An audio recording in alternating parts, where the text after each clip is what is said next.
En ce moment même, un homme moins fort que toi est en train de gagner. Pourquoi? Parce qu'il a l'air sûr de lui, parce qu'il parle sans trembler, parce qu'il agit comme s'il méritait tout. Et le monde le croit. Pendant ce temps, toi, tu doutes, tu rumines, tu attends, tu veux le bon moment, les bons mots, la bonne émotion. Et pendant que tu attends, un autre prend ce qui aurait pu t'appartenir. La confiance n'est pas une qualité, c'est une arme. Et si tu ne la portes pas, quelqu'un d'autre s'en servira contre toi. Machiavel l'avait compris depuis des siècles. Les audacieux avancent, même sans compétence. Les hésitants restent derrière, même s'ils sont brillants. Parce que le pouvoir n'appartient pas aux meilleurs, il appartient aux plus certains. Ce que tu es sur le point de vivre n'est pas une simple montée de motivation. C'est un tournant, pas pour le confort, pour le contrôle. Tu vas apprendre à effacer toute hésitation, à parler comme un souverain, à marcher comme un homme qu'on n'ose pas contredire.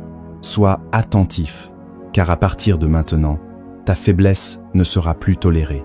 Elle sera remplacée. Tu n'es pas né faible. On t'a façonné ainsi, à force de répétition, par récompense, par des règles. On t'a appris à obéir, à chercher l'approbation, à demander « Est-ce que c'est bon comme ça ?» Ce qui vit en toi aujourd'hui, ce n'est pas un homme. C'est un serviteur programmé pour plaire, conditionné à se soumettre. Un chien loyal qui tressaille au moindre jugement et attend qu'on lui donne l'autorisation de parler. Cette voix dans ta tête, celle qui hésite, qui doute, qui s'excuse avant même d'ouvrir la bouche, ce n'est pas toi, c'est le serviteur intérieur. Et tant que tu ne l'auras pas tué, tu ne seras jamais libre. Machiavel ne murmurait pas, il commandait, il n'attendait pas qu'on le comprenne. Il agissait et laissait les autres courir après. Il ne demandait pas le pouvoir, il le prenait, parce qu'il savait que ceux qui demandent ne le méritent pas. Ta transformation commence par l'inversion. Chaque fois que tu veux te faire petit, tu t'élargis. Chaque fois que tu veux te justifier, tu te tais. Chaque fois que tu veux t'excuser, tu regardes droit dans les yeux. Car la confiance dangereuse ne naît pas d'un sentiment de préparation. Elle naît de l'action. De l'action que ton serviteur intérieur n'oserait jamais entreprendre. Tu marches plus vite, tu prends de la place, tu cesses d'acquiescer, tu cesses d'adoucir ta voix. Tu parles comme si tes mots étaient des décisions, pas des propositions. La confiance n'est pas un état d'esprit, c'est une identité. Et cette identité se forge dans la rébellion. Pas contre le monde, mais contre la version de toi qui veut encore servir. Alors retiens bien ceci, si quelque chose te rétrécit, tue-le. Une pensée, une habitude, une personne, tue-la. Si ça te fait hésiter, confronte-le. Si ça t'affaiblit, refuse-le. Si ça cherche à être aimé, méprise-le. Le monde te dira d'être gentil, poli, agréable. Mais voici la vérité machiavélique. Les hommes gentils sont des outils. On les utilise, on les jette, on les remplace. Les hommes puissants ne sont pas gentils. Ils sont précis, mesurés, maîtrisés, calculés. Et tout commence par un massacre silencieux, celui de cette petite voix en toi qui mendie encore d'être acceptée. Tu n'as pas besoin de permission, tu n'as pas besoin de validation, tu n'as besoin que d'une seule chose, la volonté de devenir redouté, non pas par les autres, mais par ton ancien toi. Parce qu'une fois que tu auras tué le serviteur, le souverain s'éveillera. Les hommes puissants n'entrent pas dans une pièce en criant. Ils entrent avec une présence, pas avec leur voix, mais avec leur silence, leur immobilité, leur regard. Tu n'as pas besoin d'être connu, tu n'as pas besoin d'être aimé. Tu dois simplement faire en sorte que l'atmosphère change dès que tu entres. Voilà comment se déplace un homme qui possède déjà la pièce. Non parce qu'on lui a dit qu'elle lui appartenait, mais parce qu'il agit comme si elle lui a toujours appartenu. Machiavel le savait. Dans les cours royales, ceux qui gouvernaient n'étaient pas toujours les rois. Parfois, c'était l'homme dans l'ombre, celui qui parlait rarement. Mais quand il le faisait, toute la cour s'inclinait pour écouter. Le silence, c'est du contrôle. Tu crois que parler te rend dominant. C'est faux. Ça te rend prévisible. L'homme silencieux est la menace, parce qu'on ne sait pas ce qu'il pense. Quand tu entres dans une pièce, tu ne cherches pas l'autorisation. Tu ne balades pas ton regard pour chercher l'approbation. Tu observes, tu absorbes. Tu laisses les autres se précipiter pour se prouver pendant que toi, tu calcules. Ta posture parle avant ta bouche. Tu te déplaces lentement, non parce que tu doutes, mais parce que tu n'es pas pressé. Un prédateur ne court pas, sauf s'il frappe. Jusque-là, il attend, calme, prêt. La plupart des gens ne réalisent même pas à quelle vitesse ils bougent, à quel point ils parlent vite, à quel point ils coupent la parole. Parce qu'ils essaient d'impressionner, parce qu'ils sont encore sous le jugement d'autrui. Mais quand toi tu entres comme si la pièce t'appartenait, tu ne parles pas pour impressionner, tu parles pour décider. Chaque phrase devient une conclusion, chaque mot devient un point final. Et alors, les gens commencent à t'écouter différemment. Ils ne te contredisent pas, ils s'ajustent à toi. Et quand les autres prennent la parole, tu attends, tu les laisses passer les premiers, tu les laisses exposer leurs faim, leur insécurité, leur faiblesse. Parce que celui qui parle le premier révèle souvent ce qu'il redoute. Et dès que tu sais cela, tu peux le plier à ta volonté. Tu ne poursuis pas l'énergie, tu crées de la gravité. Parce qu'à ce niveau-là, la confiance n'a rien à voir avec le fait d'être aimé.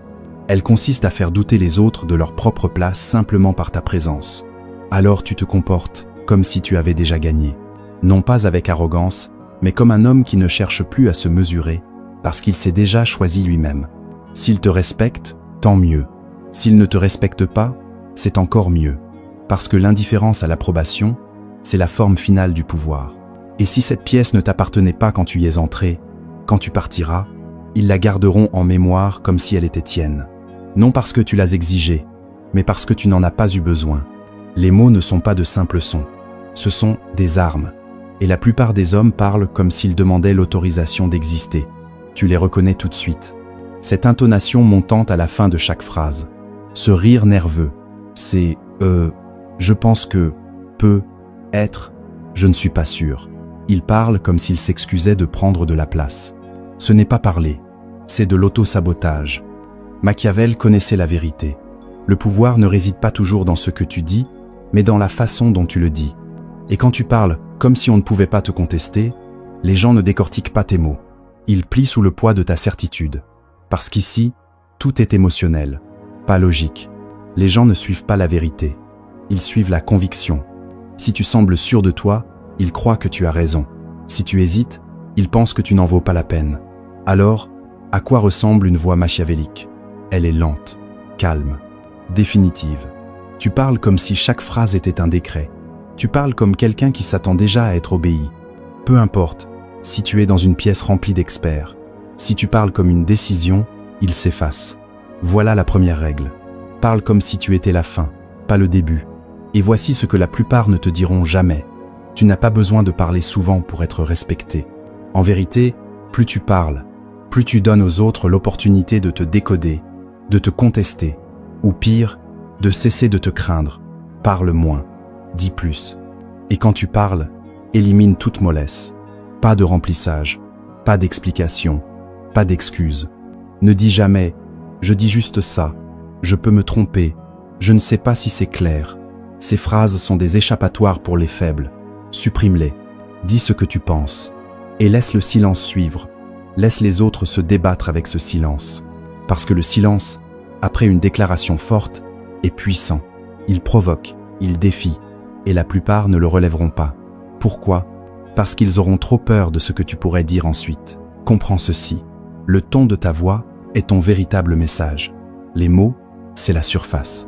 Mais ton ton, calme, enraciné, délibéré, dit aux gens exactement où tu te situes dans la hiérarchie. Tu veux t'élever? Baisse ta voix. Ralentis ton débit. Efface l'énergie nerveuse. Parle comme quelqu'un qui n'a rien à prouver et tout sous contrôle. Comme un homme qui a déjà pris sa décision et qui s'attend à ce que le monde s'aligne. Tu ne gagnes pas une conversation en criant plus fort. Tu la gagnes en parlant comme si tes paroles n'étaient pas des opinions, mais des faits. C'est ainsi que parlent les souverains, les généraux, les rois en exil, juste avant de reprendre leur trône. Et si quelqu'un te défie, ne te défends pas, redirige, ne débat pas, n'explique pas, ne justifie rien. Dis simplement « je ne suis pas d'accord » ou mieux encore « c'est faux » et passe à autre chose. Parce que quand tu refuses de débattre, tu envoies un signal terrifiant. Ta réalité n'est pas à vendre. Voilà comment tu contrôles une pièce sans jamais hausser la voix. La confiance, ce n'est pas du volume, c'est de la gravité. C'est le poids invisible derrière chaque mot. C'est cette présomption que, lorsque tu parles, on devrait t'écouter. Que lorsque tu t'exprimes, la pièce devrait se figer. Pas par bruit, pas par arrogance, mais par certitude inébranlable. Tu ne cherches pas à avoir raison. Tu parles comme quelqu'un qui ne peut pas avoir tort. Tu ne cherches pas à être entendu. Tu parles comme quelqu'un qui se fiche qu'on soit d'accord. Parce que tôt ou tard, ils le seront. C'est ça, le pouvoir. Et à partir de maintenant, c'est ainsi que tu parles, ou tu restes silencieux. La confiance sans contrôle n'est qu'un ornement. Tu peux marcher droit, bien parler, te mouvoir avec autorité, mais si une simple phrase suffit encore à te déstabiliser, alors tu n'es pas puissant. Tu es vulnérable. Et c'est là que la plupart des hommes échouent. Ils maîtrisent leur posture, ils maîtrisent leur discours, mais leurs émotions appartiennent encore au monde extérieur. Un murmure de mépris, et ils explosent. Un compliment, et ils fondent. Un silence, et ils s'effondrent. Tant que tu n'as pas conquis cette guerre invisible, celle qui se joue en toi, tu n'es pas libre. Et cette conquête commence par une reprogrammation de ton identité. Machiavel le savait dans les cours du pouvoir. Il ne craignait pas ses ennemis, il craignait la dépendance, émotionnelle ou autre. Il ne faisait pas confiance à l'affection, il faisait confiance au contrôle. Car une fois que les gens savent ce qui te fait bouger, ils savent où appuyer. Et une fois qu'ils savent où appuyer, tu n'es plus une menace, tu deviens gérable. Et les hommes gérables sont écartés dès qu'ils cessent d'être utiles. Voilà le vrai tournant. Tu cesses d'être celui qui réagit, et tu deviens celui qui calcule. Quelqu'un t'insulte, tu n'expliques pas, tu observes, tu recueilles des données. Que cherche-t-il à obtenir de toi? Que cache-t-il derrière cette attaque? Quelqu'un te flatte, tu ne t'extasies pas, tu analyses. Pourquoi maintenant? Qu'espère-t-il gagner? Quelqu'un t'ignore, tu ne paniques pas, tu deviens encore plus distant. Le silence devient ton arme, pas ta blessure. C'est ça, être psychologiquement inaccessible, pas insensible, mais inébranlable. Tu ressens tout, mais tu n'agis sur rien, sauf si cela sert ton objectif. Quand quelqu'un te teste, tu ne réagis pas, tu ne montres aucun inconfort visible. Pourquoi? Parce que ton esprit n'est pas un lieu public, c'est une forteresse. Et toi, seul décide qui peut y entrer. C'est ainsi que tu cesses d'être manipulé. La plupart des hommes sont tellement faciles à contrôler que c'en est risible. Dis-leur qu'ils ne sont pas assez bons, ils t'expliqueront tout. Dis-leur qu'ils sont incroyables, ils te poursuivront. Retire-toi émotionnellement, et ils supplieront pour recoller les morceaux. Ça, ce n'est pas du pouvoir, c'est du conditionnement. Et tant que tu n'as pas brisé ce code, tu resteras l'outil de quelqu'un d'autre. Alors, comment te reprogrammer? Tu tues le besoin d'être compris. C'est le virus racine. Ce besoin d'expliquer, d'être vu, d'être validé, c'est ce qui te rend manipulable. Brûle-le. Tu n'es pas là pour qu'on te comprenne. Tu es là pour modeler le monde autour de toi. Stratégiquement, chirurgicalement, silencieusement. Tu tues la peur du rejet, car l'esprit machiavélique ne court pas après l'acceptation. Il contrôle l'accès. Tu ne veux pas être invité. Tu veux que les autres se demandent ce qui arrive quand ils ne sont plus autorisés à t'approcher. Et tu tues cette habitude de réagir émotionnellement. Les émotions sont réelles, mais elles sont inutiles, à moins d'être transformées en armes. Tu es en colère? Utilise-la comme carburant. On t'insulte? Transforme cela en levier. On doute de toi? Réponds par le silence, et laisse les résultats parler pour toi. C'est ainsi que les hommes puissants se construisent. Ils ne deviennent pas des machines, ils deviennent indiscutables. Car une fois que plus personne ne peut te faire bouger émotionnellement, il ne leur reste qu'une chose à faire, t'observer, te voir avancer avec précision, et redouter ce que tu feras ensuite. Laisse les autres courir après la paix et la compréhension. Toi, tu poursuis la clarté et le contrôle. Parce que le monde ne réagit pas à ce que tu ressens, il réagit à ce que tu projettes, à ta certitude, à ta direction, à ta gravité. Et quand ton identité devient inébranlable, tu deviens dangereux, non parce que tu es violent, ni parce que tu cries fort, mais parce que tu es inatteignable. Les gens autour de toi essaieront. Ils te testeront, ils te flatteront, ils t'ignoreront, ils te tenteront, mais rien ne fonctionnera. Tu resteras le même. Freud, calme, calculateur. Et avec le temps, ils cesseront de tenter quoi que ce soit, parce qu'ils comprendront quelque chose d'effrayant. Tu es la seule personne qu'ils ne peuvent pas faire plier. C'est ça, la transformation ultime. Pas la posture, pas le discours, pas l'apparence, l'identité. Tu n'es plus façonné par les autres. Tu façonnes la pièce, tu façonnes les règles, tu façonnes le résultat. Tu n'as plus besoin d'être compris. Tu n'as plus besoin d'être accepté. Tu ne veux plus rien de personne. Parce que maintenant, tu n'appartiens à personne. Et c'est exactement ça qui fait de toi quelqu'un d'intouchable. Le rejet ressemble à une blessure pour les faibles. Pour les puissants, c'est un signal, un cadeau, un message que le monde t'envoie pour te dire « Tu étais trop disponible, trop évident, trop désespéré. Bien, maintenant, tu sais ce qui doit être détruit. » Comprends ceci, le rejet n'est pas personnel, c'est une question de position. Les gens rejettent ce qu'ils croient pouvoir supporter de perdre. Donc s'ils t'ont dit non, cela signifie qu'ils pensent n'avoir rien perdu. Ce n'est pas une insulte, c'est une information. Maintenant, tu sais où ils se situent, et tu sais où toi, tu te situes. Ce qui veut dire que tu peux maintenant te positionner pour frapper plus tard, quand ils seront affaiblis, et que toi, tu seras devenu intouchable. Première étape, ne montre jamais que tu es touché. Le moment où tu dévoiles ta douleur, il gagne. Ce n'est même pas à propos d'eux, c'est à propos de ta légende. Un esprit machiavélique ne panique pas quand une porte se ferme. Il rend la pièce plus froide. Tu n'as pas été rejeté, ils ont été disqualifiés. Disqualifiés d'avoir accès à toi. Le rejet n'existe que si tu le reconnais. Donc tu ne réagis pas. Tu évolues. Deuxième étape, retire ta présence comme une arme. Que se passe-t-il quand quelque chose que l'on considérait comme acquis disparaît? On commence à ressentir son poids, sa valeur. Et c'est exactement ce que tu dois provoquer quand on te rejette. Tu disparais, sans explication, sans adieu théâtral, une absence stratégique. Et pendant qu'ils ressentent le vide, toi, tu construis. Machiavel disait « Les hommes doivent être traités avec générosité ou anéantis, car ils se vengent des blessures légères, mais pas des plus sévères. Alors ne les blesse pas. Rends-les insignifiants. Fais que ton silence crie plus fort que n'importe quel discours. Fais-les se demander où tu es passé, jusqu'où tu es allé, et s'ils t'ont vraiment connu. Troisième étape, réécris le récit. Le rejet n'a de pouvoir que si l'on croit que tu poursuivais quelque chose. Alors tu changes l'histoire. Pas pour eux, pour toi. Tu n'as pas été rejeté. Tu t'es toi-même retiré d'un jeu trop petit pour toi. Tu les as laissés dire non parce que tu étais en train d'observer. Tu leur as donné une seule opportunité, prouver qu'ils savaient reconnaître la valeur. Ils ont échoué. Et dans cet échec, ils t'ont tout révélé. Alors tu t'effaces et tu t'élèves. Quatrième étape, transforme le rejet en contrôle. C'est ici que tu gagnes. Le rejet, c'est de la clarté. La plupart vivent dans la confusion. Ils ne savent pas qui les respecte, qui les utilise, qui les craint.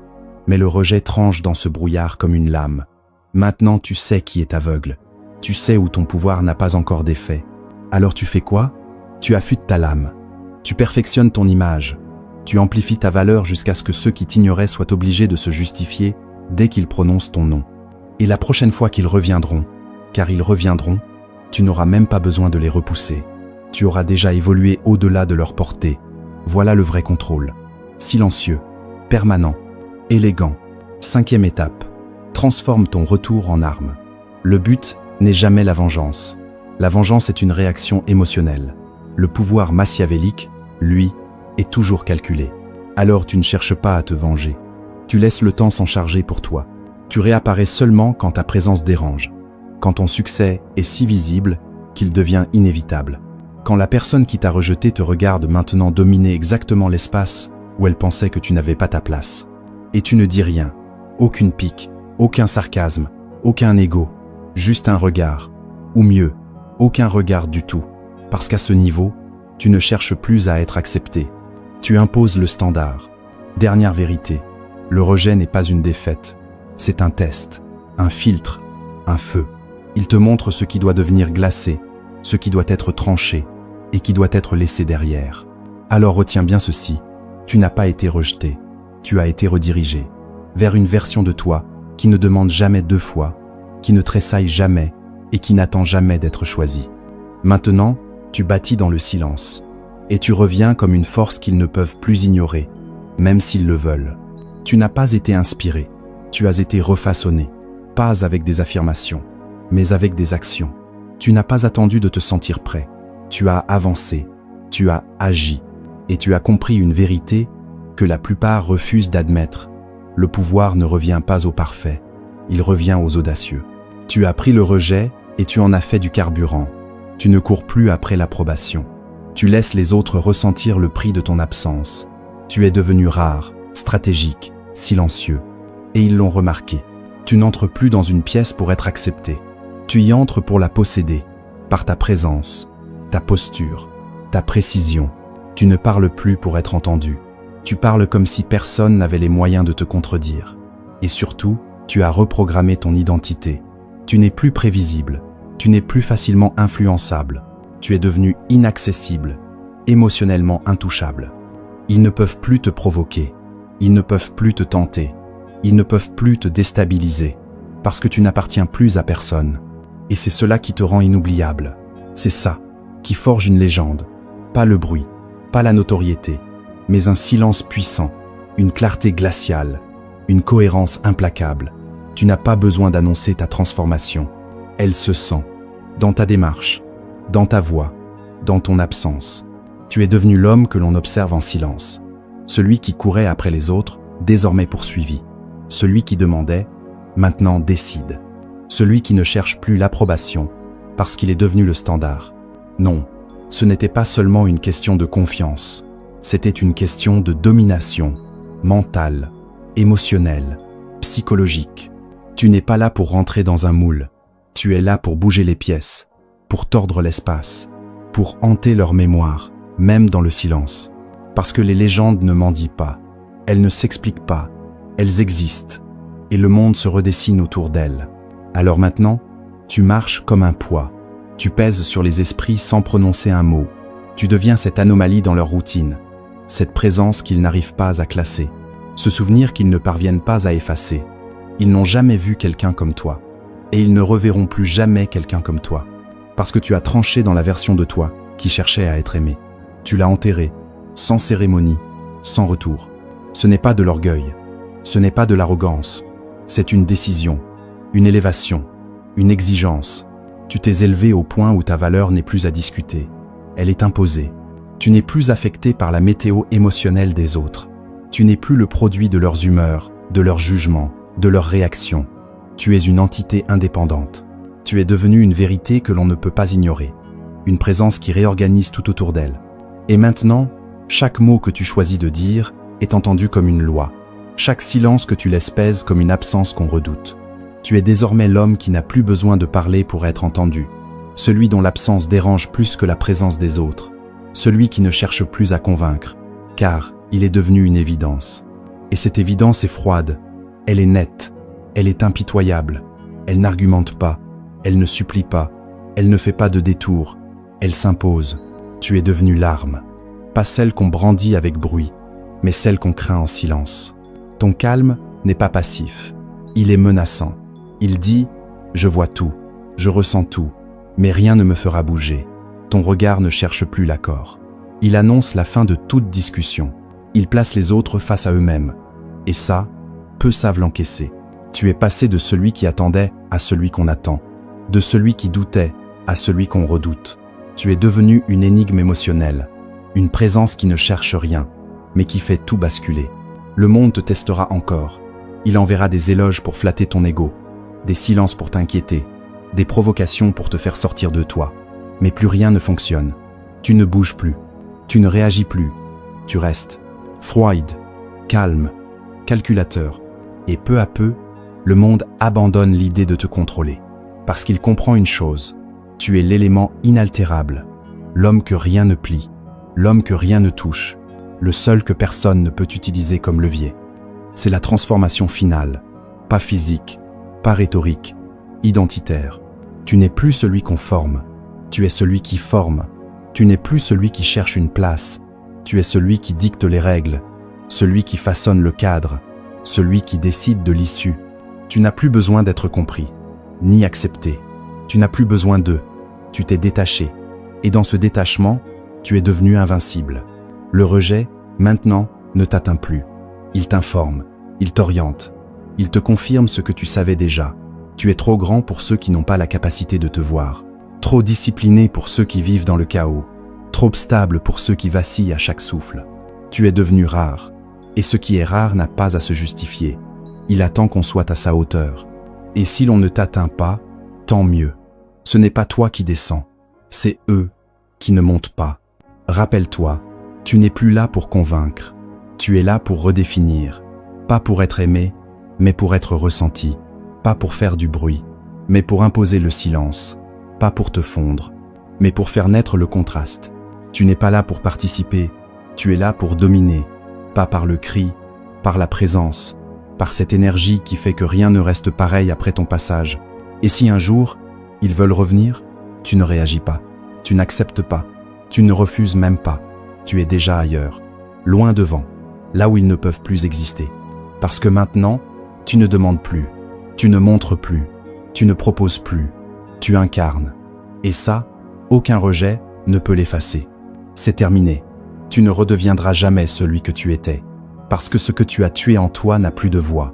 Ce que tu as construit ne doute plus. Ce que tu es devenu ne fléchit plus. Et c'est cela, le véritable pouvoir. Tu n'as plus besoin qu'on te comprenne. Tu n'as plus besoin qu'on t'aime. Tu n'as plus besoin qu'on t'accepte. Parce que tu t'es choisi. Et à partir de ce moment-là, le monde n'a plus le choix.